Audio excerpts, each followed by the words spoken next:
إن الحمد لله نحمده ونستعينه ونستغفره ونؤمن به ونتوكل عليه ونعوذ بالله من شرور أنفسنا ومن سيئات أعمالنا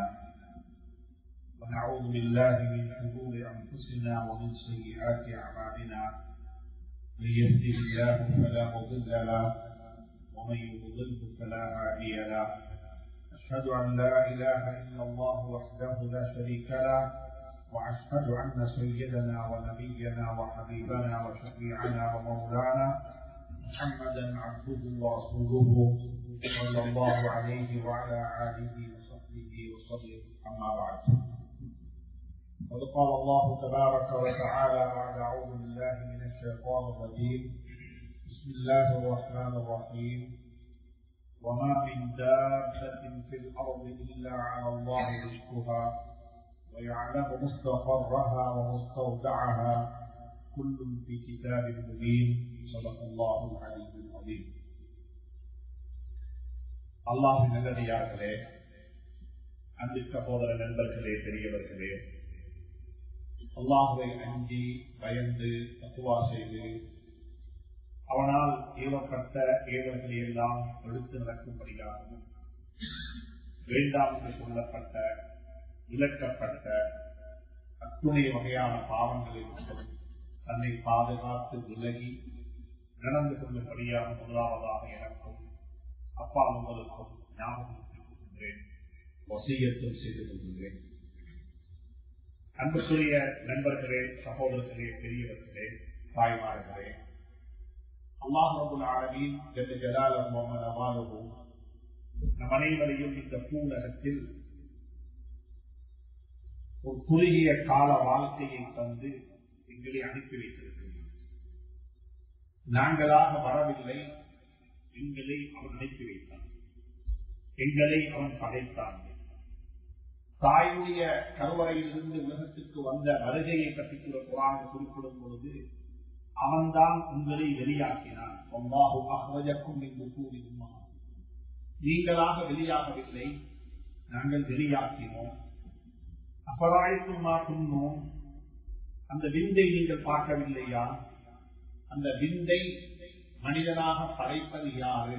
அன்தும் தக்லுகூனஹு அம் நஹ்னுல் காலிகூன், அதை படைப்பது நாங்களா நீங்களா? ஆணாக படைப்பது, பெண்ணாக படைப்பது, உயரமானவனாக, கட்டையானவனாக, இப்படியாக நிறம், மிக அழகான படைகோளம், இவைகளை பற்றி எல்லாம் குர்ஆன் விதாவாரியாக கலைக்கிறது. மனிதா, உன்னை பற்றி நீ பாரு, நீ யாருடைய படைப்பு, உன்னை படைத்தவன் யாரு, உனக்குள்ளே இவ்வளவு திறமைகளை எல்லாம் வைத்திருக்கிறானே, இவைகள் எங்கிருந்து வந்தது, இவைகளுடைய சொந்தக்காரன் யார் என்றெல்லாம் குர்ஆனில் அல்லாஹ் சுப்ஹானஹு வ தஆலா எங்களை பற்றி கேட்டுக்கொண்டே இருக்கிறது. அல்லாஹ் எங்களிடமிருந்து எதிர்பார்க்கக்கூடிய ஒரு எதிர்பார்ப்பு என்னவென்று சொன்னால், நன்மையுடையவனாக மனிதன் வாழ வேண்டும். ஆனா அல்லாஹ் சொல்றான், என்னுடைய அடியார்களில் மிக குறைவானவர்கள் தான் நன்றியுடையவர்கள். அனைத்து வகையான உபகாரங்களையும் ஞாபகங்களையும் அருட்கொடைகளையும் அனுபவித்துக் கொண்டு நன்றி கெட்டவர்களாக நாங்கள் வாழ்ந்தோம். அனைத்து அவருக்குத்தான் சொந்தம். நமக்கென்று எதுவுமே கிடையாது.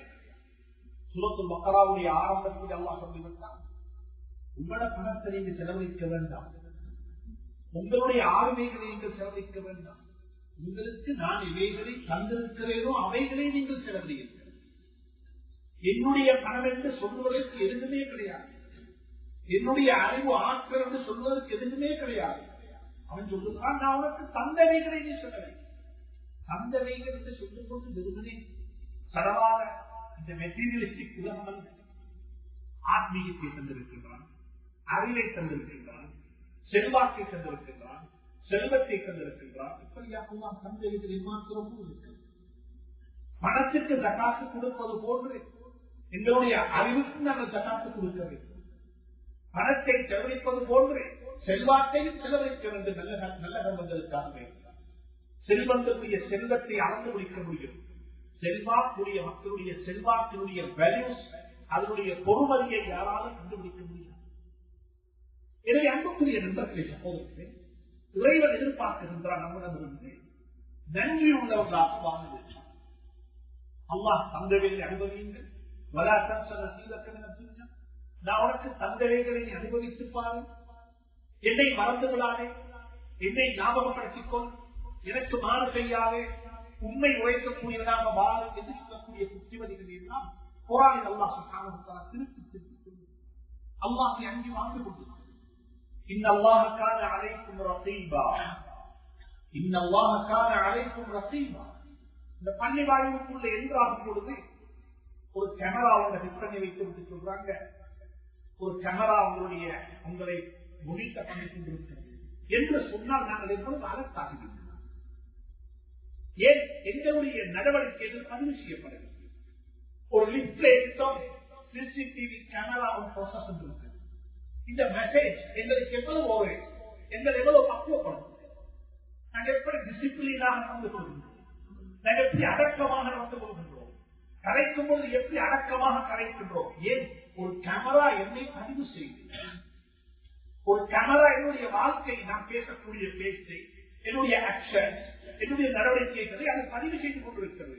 யாரோ ஒருவர் எங்கோ இருந்ததை பார்த்துக் கொண்டிருக்கிறார். அவருக்கு தேவை என்றிருந்தால் அதை மீண்டும் ஒரு முறை ரிவர்ஸ் பண்ணி பார்க்க முடியும் என்று சொல்லக்கூடிய ஒரு கேமராவுக்கு இருக்கக்கூடிய பயமாவது அல்லாவுக்கு இருக்கக்கூடாதா?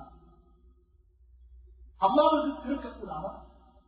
இன்னாக்கும் நாங்கள் உங்களுடைய அனைத்து கர்மங்களையும் பதிவு செய்து கொண்டிருக்கின்றோம். அனைத்து எழுதப்பட்டுக் கொண்டிருக்கிறது. நீங்கள் மொழியக்கூடிய ஒரு வார்த்தைக்கு முன்னாலேயும் 2 மடக்குமாரில் இருந்து அதை பங்கு போட்டுக் கொள்கிறார்கள். அவர்கள் எழுதுகிறார்கள் அவைகள் அனைத்து. நாங்கள் ஒவ்வொரு வினாடியும் எங்களுடைய வாழ்க்கையினுடைய வரலாற்று புத்தகத்தை எழுதிக் கொண்டே இருக்கின்றோம். வாழ்க்கையுடைய வரலாற்று புத்தகத்தை நாங்கள் எழுதிக்கொண்டே இருக்கின்றோம். நாங்கள் எழுதவில்லை, எங்கள் சார்பாக 2 பேர் எழுதிக் கொண்டிருக்கிறார்கள். அந்த 2 புத்தகத்தை அல்லாஹ் சுப்ஹானஹு வ தஆலா நாளை கியாமத்துடைய நாளையில் மாலையாக கழுத்தில் போட்டு விடுவார். அல்லாஹ் சொல்லுகிறான் குர்ஆனில், وَكُلَّ إِنسَانٍ أَلْزَمْنَاهُ طَائِرَهُ فِي عُنُقِهِ وَنُخْرِجُ لَهُ كِتَابًا يَلْقَاهُ مَنشُورًا. நாங்கள் அந்த மனிதனுடைய, அந்த மகானுடைய, அந்த மாமேதையினுடைய, அந்த மனிதனுடைய கருத்து ஒரு மாலை போடுவோம். அது பூமாலை அல்ல, அவனுடைய சேரத்தை மாலையாக போட்டு விடுவோம். நீ வாசித்து பார்த்துக்கொள், நீயே முடிவு செய் பார்ப்போம், நீ நல்லவனா கெட்டவனா என்று சொன்ன. இன்றைய நாள் கணக்கு பார்த்துக் கொள்வதற்கு நீயே அவனுக்கு போதுமானவன். நான் நல்லவனா கெட்டவனா என்று என்னை உலகம் பார்த்துக் கொள்ள தேவையில்லை, எனக்கு சொல்ல முடியும். உலக நீ நல்லவனாக வாழு. அன்புக்குரிய நண்பர்களே, சகோதரர்களே, குர்ஆன் அப்படி தங்களுக்கு சொல்லித்தர அல்லாஹ்வுக்கு நன்றி உள்ளவர்களாக வாழ வேண்டும். நாங்கள் எங்களுக்கு சொந்தமானவர்கள் அல்ல, நாங்கள் அல்லாஹ்வுக்கு சொந்தமானவர்கள். அதைத்தான் சொல்லுகிறோம், இன்னா லில்லாஹி வ இன்னா இலைஹி ராஜிஊன். இது மௌத்தானதுக்கு பிறகு மட்டும் ஓத வேண்டிய துஆ அல்ல. இன்னா லில்லாஹ், நாங்கள் அல்லாஹ்வுக்கு சொந்தமானவர்கள். என்னுடைய பேச்சு, என்னுடைய உடை, என்னுடைய நடை, என்னுடைய அனைத்து வகையான கர்மங்களும் நடவடிக்கைகளும் எனக்கு சொந்தமான அனைத்துமே அல்லாஹ்வுக்கு சொந்தமானது. இன்னாலில்லாஹ், நாங்கள் அல்லாஹ்வுக்கு சொந்தமானது.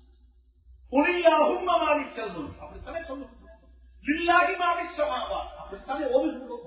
அல்லாஹ்வுக்கு சொந்தம். எங்களுக்கு எதுவுமே கிடையாது. அவன் தந்தவைகளை நாங்கள் செலவழித்துக் கொண்டிருக்கிறோம்.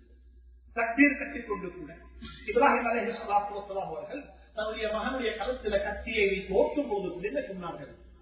இன்ன ஸலாத்தி வ நுஸுகி வ மஹ்யாய வ மமாத்தி லில்லாஹி ரப்பில் ஆலமீன். என்னுடைய அனைத்து கர்மங்களும், ஏன் என்னுடைய மௌத்து கூட, ஏன் மௌத்து மட்டுமா, என்னுடைய வாழ்க்கை முழுக்க அல்லாஹ்வுக்கு சொந்தம். அல்லாஹ்வுக்காக வேண்டி வாழ. எனவே அன்புக்குரிய நண்பர்களே, சகோதரர்களே, அல்லாஹ்வுக்காக வேண்டி வாழுகிறோம் என்று சொல்லும் பொழுது என்னுடைய வாழ்க்கை ஒரு இறையச்சம் நிறைந்த வாழ்க்கையாக அல்லாஹ்வுக்காக என்னுடைய ரப்புடைய பொருத்தம் எனக்கு கிடைக்கிறது. உலகத்தில் யார் என்னை பொருந்திக் கொண்டாலும் சரி, பொருந்திக் கொண்டாலும் சரி, மேல உள்ளவன் என்னை பொருந்திக் கொண்டார். இறைவனுடைய பொருத்தம் எனக்கு கிட்டவில்லை. குர்ஆனில் சூரத்துல் பக்ராவில் அல்லாஹ் சுப்ஹானஹு சூரத்துல் தௌபாவில் அல்லாஹ் சம்பவத்தை சொல்லுகிறார். ஆச்சரியமான சம்பவம். தபூக் போர் நடைபெறுகிறது. தபூக் யுத்தம். மக்கள் எல்லாரும் போய்க் கொண்டிருக்கிறார். ஒரு சில சகோதரர்கள், ஒரு சில மனிதர்கள் அந்த யுத்தத்தில் பங்கெடுக்கவில்லை. அவர்கள் பின்னெடுத்து விட்டார்கள். போவதற்கு வசதி இருந்தும் வாய்ப்பிருந்தும் அதில் பங்கெடுக்காமல் அவர்கள் இருந்துவிட்டார்கள். யுத்தம் முடிந்து விட்டது, போன காரியம் முடிந்து விட்டது. சஹாபாக்களும் ஸல்லல்லாஹு மதீனாவுக்கு திரும்பி வந்து விட்டார்கள். போகாதவர்கள் அனைவருமாக எல்லாருமாக போய் சேர்ந்து ஸல்லல்லாஹு அலைஹி வஸல்லம் தனியே சந்தித்து நாங்கள் பங்கெடுக்காதற்குரிய அவர்கள் பங்கெடுக்காதற்குரிய காரணத்தை சொன்னார்கள். ஒவ்வொரு காரணம் சொன்னார்கள். ஸல்லல்லாஹு அலைஹி வஸல்லம் அனைவருக்கும் சொன்னார்கள், நான் போதுமான வீட்டுல மனைவி கிட்டமும் இல்லை, வீட்டுல குழந்தைகள் தனி இருந்தார்கள், வீட்டில் இப்படி பிரச்சனை, தொழில் இப்படி பிரச்சனை, ஏதோ ஒரு சாட்டு போக்கு சொல்வது போன்று போகாதவர்கள் ஒரு சாட்டு போக்கை சொல்லி தன்னுடைய வருகை, அதாவது போகாதக்கூடிய காரணத்தை வெளிப்படுத்திக் கொண்டு அதற்கு எக்ஸியூஸை வாங்கி கொண்டு 3 சஹாபாக்கள் யோசித்தார்கள். அவர்கள் மதுடைய சஹாபாக்கள். அவர்கள் நினைத்தார்கள், ஏற்கனவே போகாத ஒரு குற்றம், அந்த குற்றத்தை மறைப்பதற்கு இன்னொரு பொய் சொல்லுவது அதைவிட பெரிய குற்றம். எனவே நாங்கள் உண்மையை நடப்பது என்னன்னு பார்க்கிறோம். அவர்கள் 3 பேரும் போய் சொன்னார்கள், யார சொல்லலாம், நாங்கள் பங்கெடுக்காதற்கு எந்த காரணமும் ஆனால் பங்கெடுக்கலாம், சொல்லுவதற்கு எங்களுக்கு எந்த தடையும் இருக்கவில்லை, எந்த தங்கு தடையும் இருக்கவில்லை, எங்களுக்கு எல்லாம் இருந்தது. வாகனம் சரி இருந்தது, ஆரோக்கியமாக இருந்தோம், வீட்டில் ஆரோக்கியமான வாழ்க்கை, எங்களுக்கு செல்வம் இருக்கிறது, எல்லாம் இருந்தது. ஆனால் நாங்கள் பங்கெடுக்கவில்லை. காரணம் என்ன என்று எங்களால் ஸல்லல்லாஹு அலைஹி வஸல்லம் சொன்னார்கள், உங்களுடைய விடயத்தில் அல்லாஹ் தான் முடிவு செய்யும். ஏதாவது ஒரு காரணத்தை சொன்னால் சரி, அல்லாஹ் போதுமானவர், அதுக்கு நீங்கள் அல்லாஹ் பார்த்துக் கொள்ளுங்கள் என்று சொல்லி அவர்கள் அனுப்பி வைத்திருப்பார்கள். இவர்கள் சொன்னார், அப்படிப்பட்ட எந்த காரணமும் இல்லையா சொல்லலாம். ஏன் தெரியுமா சொன்னார்கள், கண்ணுக்கு முன்னால் தென்படக்கூடிய ஸல்லல்லாஹு அலைஹி வஸல்லம் அவர்களுடைய பொருத்தத்தை விடவும் கண்ணுக்கு தென்படாத அல்லாஹ்வுடைய பொருத்தம் வேறாம். நபியிடத்தில் ஸல்லல்லாஹு அலைஹி வஸல்லம் ஏதாவது ஒரு சாக்கு போக்கை சொல்லி அவருடைய பொருத்தத்தை பெற்றுக் கொள்ளலாம். ஆனால் அல்லாஹ்வுடைய பொருத்தம், அல்லாஹ்வுடைய கோபம், அல்லாஹ்வுடைய அதிர்ச்சி, இது பயங்கரமான. அவர்கள் சொன்னார்கள், எது நடந்தாலும் பிரச்சனை இல்லை, உண்மையாக உண்மையை சொன்னார்கள். அல்லாஹ் சுப்ஹானஹு வ தஆலாவுடைய கட்டளை வருகிறது சூரத்துல் தௌபா. அவர்களை புறக்கணியுங்கள். 40 நாளைக்கு புறக்கணித்தார்கள். 40 நாட்கள் வரைக்கும் யாருமே சலாம் கொடுத்து புறக்கணித்து விட்டார்கள். அல்லாஹ்வுடைய கட்டளை. உண்மையை சொன்னாலும் சோதிக்கப்பட்டது, புறக்கணிக்கப்பட்டார்கள். 40வது நாம் நினைத்தார்கள், ஏதாவது இன்றைக்கு ஒரு நியூஸ் வரும், ஒரு சலுகையை வரும் என்று சொல்லி 40வது நாள் ஆயத்திறங்குகிறது, கட்டளை வருகிறது. அவருடைய மனைவி மாதத்தில் சொல்லுங்கள், அவர்களை புறக்கணிக்கின்றனர். குடும்பத்துக்குள்ள மனைவியும் புறக்கணிக்கிறார், பெண்களும் அப்படித்தான் இருந்தார்கள். அல்லாஹ்வுடைய கட்டளையா, என்னுடைய கணவர் எனக்கு 2வது, என்னுடைய குழந்தைகள் எனக்கு 2வது, அல்லாஹ் எனக்கு அந்த 3 சஹாபாக்களுடைய, அந்த 3 மனிதர்களுடைய, 3 பத்ர் சஹாபாக்களுடைய மனைவிமார்கள் சொல்லிவிட்டார்கள், அல்லாஹ் புறக்கணிக்க சொன்னானா புறக்கணித்து, அல்லாஹ்வுடைய நபி கணவரை விட்டு புறக்கணிக்க சொன்னானா புறக்கணித்து விட்டு. இதுதான் ஹஜ்ரத் ரசூலுல்லாஹுடைய தர்பியா. இதான் ஹஜ்ரத் ரசூலுல்லாஹி ஸல்லல்லாஹு அலைஹி வஸல்லம் ஒவ்வொரு ஈமானிய உள்ளத்திலும் விதைத்த ஈமானிய கருத்துக்கள், ஈமானிய செல்வம். அல்லாஹ்வுடைய நபி எங்களுக்கு வேண்டாம் என்று சொன்னது எங்களுக்கு வேண்டாம், நாங்கள் புறக்கணித்து விட்டோம். 10 நாட்களாக வீட்டுக்குள்ளேயும் யாருமே ஆரம்பிக்கிறார்கள், வீட்டுக்குள்ளேயும் புறக்கணிக்கப்பட்டு விட்டார்கள், சமூகத்திலேயே புறக்கணிக்கப்பட்டு விட்டார்கள். 50வது நாள் ஆயத்திறங்குகிறது, யுத்தத்தில் பங்கெடுக்காமல் பின்தங்கிய அந்த 3 பேரையும் நாங்கள் மன்னித்து விட்டோம் என்று ஆயத்திறங்கியது. அதற்கு பிறகு மதீனா முனவ்வராவில் பெரிய குதூகலம், பெரிய சந்தோஷம். இந்த வரலாற்றை அப்படியே குர்ஆனில் அல்லாஹ் சொல்லிவிட்டு அடுத்ததாக சொல்லுகிறார், அல்லாஹ் என சொல்வதற்கு மறுச்சி அல்லாஹ் சொல்லித் தரக்கூடிய பாடம் என்ன தெரியுமா? அல்லாஹ் சொல்லித்தரக்கூடிய பாடம் என்ன தெரியுமா? வரலாறு சொல்வது நோக்கம் அல்ல, வரலாற்றினூடாக படிக்க வேண்டிய பாடத்தை அல்லாஹ் சொல்லித் தருகிறார். யா அய்யுஹல்லதீன ஆமனூ, ஈமான் கொண்டவர்களே, இத்தகுல்லாஹ், அல்லாஹ்வை அந்த 3 சஹாபாக்கள் எப்படி உண்மை சொன்னாங்க? அல்லாஹ்வுக்கு பயந்து. அந்த 3 சஹாபாக்கள் அல்லாஹ்வுக்கு பயந்து ஹஜ்ரத் ரசூலுல்லாஹுடைய அதிருப்தியையும் பொருட்படுத்தாமல், உலகத்தில் யார் எங்களை புறக்கணித்தாலும் பிரச்சனை கிடையாது, இறைவன் புறக்கணித்து விடக்கூடாது என்பதற்காக உண்மை சொன்னார்கள்.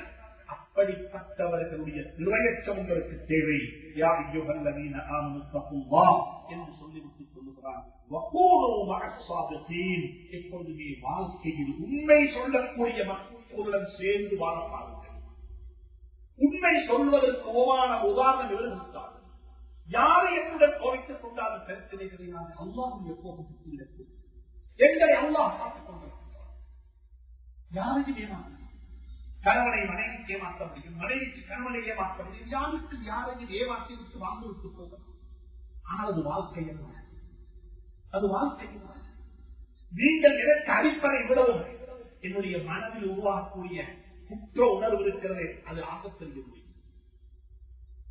நீங்கள் வாழ்க்கையை வெட்டலாம், இதற்கு ஏதாவது செய்யலாம், அந்த வருத்தத்தை என்னால் பூர்த்திக் கொள்ள முடியும். ஆனால் நான் செய்த தவறு, நான் செய்த நாடகம், என்னுடைய வாழ்க்கையில் குற்ற உணர்வு என்னை குத்தும் பொழுது வாழ்க்கையை புசிக்க முடியும், வாழ்க்கையை சுவைக்க முடியாது, வாழ்க்கை நரகமாக மாறும். நம்மில் அநேகமானவர்களுக்கு அதுதான் நடந்திருக்கிறது. நாங்கள் வெளியுலகத்தில் நல்லவர்கள், எங்களுக்கு நாங்கள் கெட்டவர்கள். உன்னிடத்தில் நிகழ்த்து பார், நீ ஆரம்பதாக அன்புக்குரிய நண்பர்களே, சகோதரர்களே, இதைத்தான் அல்லாஹ் சுப்ஹானஹு வ தஆலாவுடைய நபி உலகத்தில் இணைத்தார்.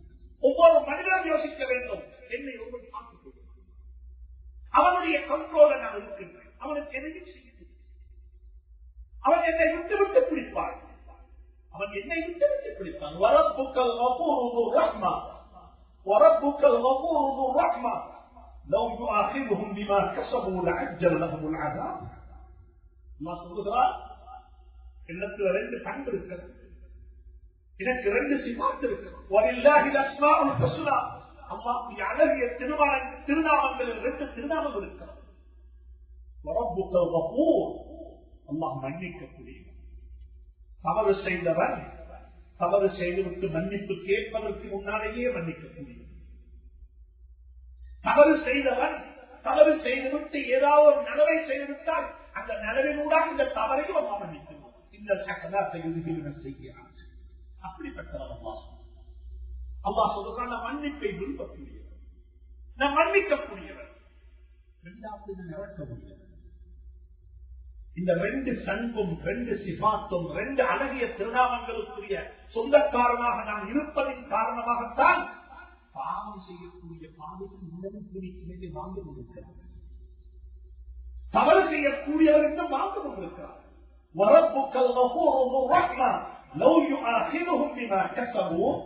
அவர்கள் செய்த தவறுகளுக்கு, அவர்கள் செய்து கொண்ட அநியாயங்களுக்கு நாங்கள் அவர்களை கண்டிப்போம் என்றிருந்தால் அவர்களுக்கு கியாமத்தில் சொல்லக்கூடிய ஒன்று தேவைப்பட மாட்டாது. வாழ்க்கையிலேயே அதை அவர் கண்டித்து கொண்டிருப்பார்.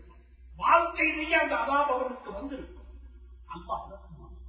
அல்லாஹ் மன்னிப்பை விரும்பக்கூடிய, எனவே அன்புக்குரிய நண்பர்களே, சகோதரர்களே, எல்லா சந்தர்ப்பங்களிலும் அல்லாஹ் பயந்து கொள்வோம், அல்லாஹ் அஞ்சிக் கொள்வோம்.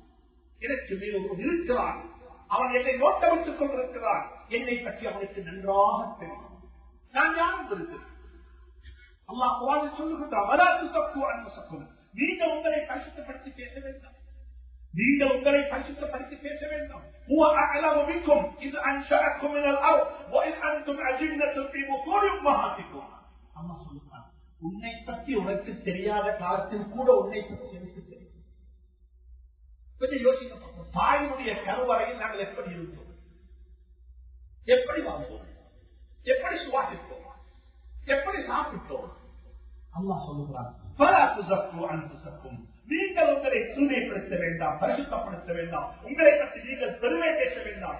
நீங்கள் உங்களுடைய தாயுடைய கருவறையில் சிசுவாக இருந்த காலம் பற்றி எனக்கு தெரியும். இது அதுக்கு முந்தைய தெரியும், அதுக்கு முந்தைய பற்றி தெரியும்.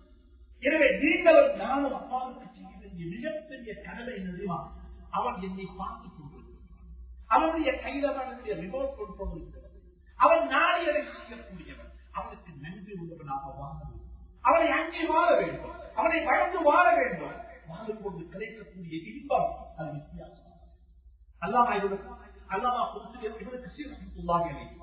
தன்னுடைய தப்சீரில் ஒரு ஆச்சரியமான வரலாற்று பின்னணி வரலாற்று குறிப்பை குறிப்பிட்டு உமர் ரலியல்லாஹு அன்ஹு ஆட்சி காலத்தில் ஒரு வாலிபர்களே அந்த காலத்தில் இருந்த பிரச்சனை இன்று இருக்கிற பிரச்சனை அந்த காலத்தில் இருந்தது. பெண்களுக்கு ஆண்கள் மீது மோகம், ஆண்களுக்கு பெண்கள் மீது மோகம். ஒருவன் அழகாக ஆகிவிட்டாலும் குழந்தை அழகாக பறந்து விட்டால் அந்த குழந்தையை பார்க்கக்கூடியவர்கள் அந்த குழந்தையை மோக பார்வை பார்க்கக்கூடியவர்கள் அதிகம். இப்படியான ஒரு வரலாறு நடைபெறும். ஒரு வாலிபர் பள்ளி வாயிலுக்கு போயிருந்து கொண்டு இருக்கிறார். ஒரு பெண்மணிக்கு அந்த பையனின் மீது அந்த வாலிபரின் ஒரு காதல் ஏற்படுது, ஒரு மோகம் ஏற்படுது, ஒரு ஆசை ஏற்படுகிறது. பல விதத்தில் எப்படியோ முயற்சி செய்து அந்த பள்ளி வாயிலுக்கு போய் வந்து கொண்டிருக்கக்கூடிய அந்த வாலிபரை இவர் வசீகரப்படுத்திவிட்டார். தன்னுடைய ஆசையை பூர்த்தி கொண்டிருக்க முனைகிறார். அந்த வாலிபருக்கு குர்ஆனுடைய ஆயத்து ஞாபகத்துக்கு வருகிறது. குர்ஆனுடைய திருநாமம் திருவசனம் ஞாபகத்துக்கு வருகிறது. சூரத்துல் அஅராஃபுடைய ஆயத்து அல்லதீன இதா மஸ்ஸஹும் தாயிபும் மினஷ் ஷைத்தான். தப்பித்தவர்களுடைய வாழ்க்கையில் ஏதாவது ஒரு சந்தர்ப்பத்தில் ஷைத்தானுடைய ஒரு ஊசலாட்டத்தின் காரணமாக, ஷைத்தானுடைய ஒரு தீங்கின் ஒரு மோட்டிவேஷனின் காரணமாக அவருக்கு ஏதாவது தவறை செய்துவிட நாடிவிட்டாலும் என்ன நடக்கும்? அல்லாஹுடைய ஞாபகம், அல்லாஹுடைய சிந்தனை அவர்களுக்கு வந்துவிட்டால் அவர் அப்படியே மயங்கி விடுவார். இந்த ஆயத்தை அவருக்கு ஞாபகம் வரும். நடந்தது இந்த ஆயத்தை ஓடிக்கொண்டிருக்கும் போதே, ஆயத்தின் ஞாபகத்தில் வந்திருக்கும் போதே அவன் மயங்கி கீழே இருந்து மயக்கம் தெரிந்து விட்டார். மீண்டும் அந்த பெண் விடவில்லை. அந்த வாலிபனை மீண்டும் நாடுகிறார். மீண்டும் ஒரு முறை இந்த ஞாபகத்துக்கு வருது, ஆயத்தை ஞாபகத்துக்கு வருது. அந்த ஆயத்தில் மயங்கி கீழே விழுந்தவன் மூத்தார். அந்த பெண் அந்த உடம்பை தூக்கி வீட்டுக்கு வெளியே வைத்துவிட்டு குழந்தை பள்ளிக்கு போய் வார வழியில் இந்த வாலிபர் மூத்தாக விட்டார் என்ற செய்தியை நடந்துவிட்டார். எப்படியோ செய்தி கண்டறியப்பட்டது. இதுதான் நடந்தது, இதுதான் யதார்த்தம் என்பதாக அந்த பெண் பிந்திய காலத்தில் சொல்லியிருக்கு. எப்படி என்ன நடந்தது? உமர் ரலியல்லாஹு தஆலா ஆட்சி காலத்தில் அவர்களுக்கு தெரியாமலே இந்த ஜனாஸா நல்லடக்கம் செய்யப்பட்டிருந்தது. அடுத்த நாள் காலையில் செய்தி சொல்லப்பட்டது. உமர் ரலியல்லாஹு தஆலா இருந்தவர்களை எல்லாம் அழைத்துக் கொண்டு போய் அந்த கபரில் ஜனாஸா சொல்லிவிட்டு ஜனாஸாவை பார்த்து கேட்டார்கள். அல்லாஹ் குர்ஆனில் சொல்லுகிறான், வலிமன் காஃப மகாம ரப்பிஹி ஜன்னதான். உலகத்தில் அல்லாஹ்வை அஞ்சி வாழக்கூடிய மக்களுக்கு 2 சுவர்க்கம் இருக்கிறது என்று குர்ஆனில் சொல்லுகிறான். அந்த சுவர்க்கம் உனக்கு தரப்பட்டு விட்டதாக சொல்றார். அந்த சுவர்க்கம் உனக்கு தரப்பட்டு விட்டதாக சொல்றார். அந்த வீட்டுக்குள்ளே அந்த கபருக்குள்ளே இருந்து அந்த மன்னரைக்குள்ளே இருந்து அசரீரி கேட்கிறது. அல்லாஹ் வாக்களித்ததை விடவும் அல்லாஹ் நல்லது எனக்கு தந்து விட்டார். அல்லாஹ்வை அஞ்சுவோம். அல்லாஹ்வுடைய பயத்தின் காரணமாக பாவங்களை விடுவது, அல்லாஹ்வுடைய பயத்தின் காரணமாக பாவத்துக்கு தௌபா செய்வது மிகப்பெரிய இபாதத் என்பதை மறந்துவிட்டார். 100 ஹஜ் செய்திருக்கிறேன், இவ்வளவு சதகா கொடுத்திருக்கிறேன் என்று சொல்லி துஆ கேட்பதை விடவும், யா அல்லாஹ் பாவத்துக்குரிய சந்தர்ப்பம் கிடைத்தும் பாவம் செய்யாமல் ஒரு பக்கம் வந்திருக்கிறேன் என்று கேட்கப்படக்கூடிய துஆக்கள் அல்லாஹ்வுக்கு இது விருப்பமான துஆக்கள். தொழுதுவிட்டு கேட்கக்கூடிய துஆ நிச்சயமாக கபூலாகும். நோவு விடுத்துவிட்டு கேட்கக்கூடிய துஆ நிச்சயமாக கபூலாகும். ஹஜ் செய்துவிட்டு கேட்கக்கூடிய துஆக்கள் நிச்சயமாக கபூலாகும். ஆனால் அல்லாஹ்விடத்தில் அதை விட உயர்ந்த ஒரு தரம் தெரியுமா? பாவத்தை விட்டும் தன்னை பாதுகாத்துக் கொண்ட நிலையில், பாவத்தை விட்டும் விரண்டோடிய நிலையில், பாவத்திற்கு தௌபா செய்த நிலையில், பாவத்தில் மூழ்கி விடாமல், பாவத்தில் அழிந்து போய்விடாமல் தன்னை பாதுகாத்துக் கொண்ட நிலையில் அல்லாஹ்வின் பக்கமாக இருக்கிற வேண்டி கேட்கக்கூடிய துஆ இருக்கிறதே, அந்த துஆவுடைய தாக்கம் வேறு.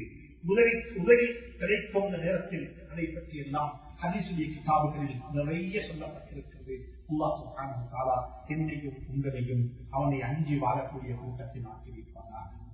எங்களுடைய வெளிரங்கத்தையும் உலகத்தையும் அல்லாஹ் உண்டாக்கி வைப்பானாக.